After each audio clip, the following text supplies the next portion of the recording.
Alors que le petit Émile est toujours activement recherché par les forces de l'ordre depuis sa disparition le 8 juillet, les voisins dressent un portrait de ses proches, issus d'une famille à l'ancienne dans le hameau du Haut-Vernay.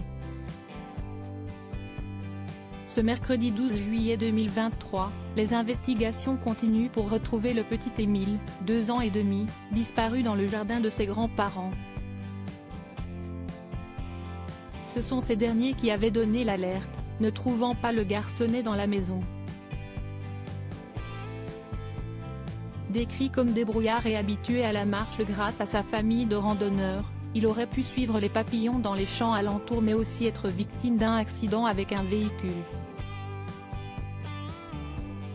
Ce début de semaine, selon la Provence, la piste de l'accident suivie d'une dissimulation de corps pouvait être privilégiée par la police qui auditionnait les habitants du hameau du Haut-Vernay, Alpes de Haute-Provence, y compris la mère de l'enfant.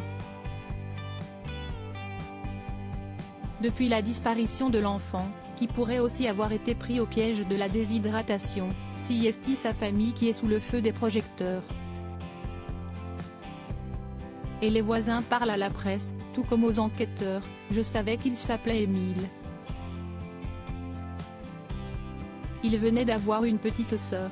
S'y un prénom peu courant. J'ai croisé les doigts, mais les volets sont restés fermés. Confie le 2 à la Provence. Avant de décrire des gens très gentils et très droits, un peu à l'ancienne quoi, même dans la façon de s'habiller. Il temporise, on entendait un peu crier, mais comme avec tous les gamins. Une fratrie de 10 enfants un autre témoigne, son arrière-grand-mère a été l'institutrice de la moitié du village, très sévère mais respectée. Son grand-père est kiné, très apprécié aussi. Et sa mère est l'aînée d'une fratrie de 10 enfants. Une famille qui reste loin des festivités du village, décrite comme très tradie et qui n'avait pas inscrit ses bambins à l'école primaire, au profit de l'enseignement à domicile. Ils préféraient la messe en latin dans des églises plus lointaines, comme à Marseille ou Aix, plutôt que celle proposée dans la paroisse locale.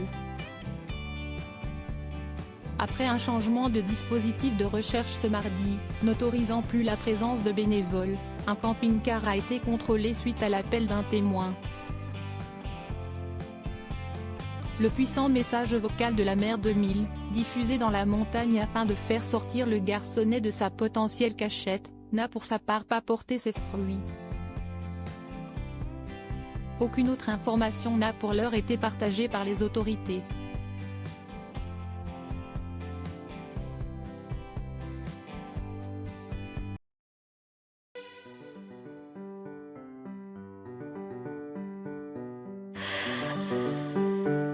The man I love just had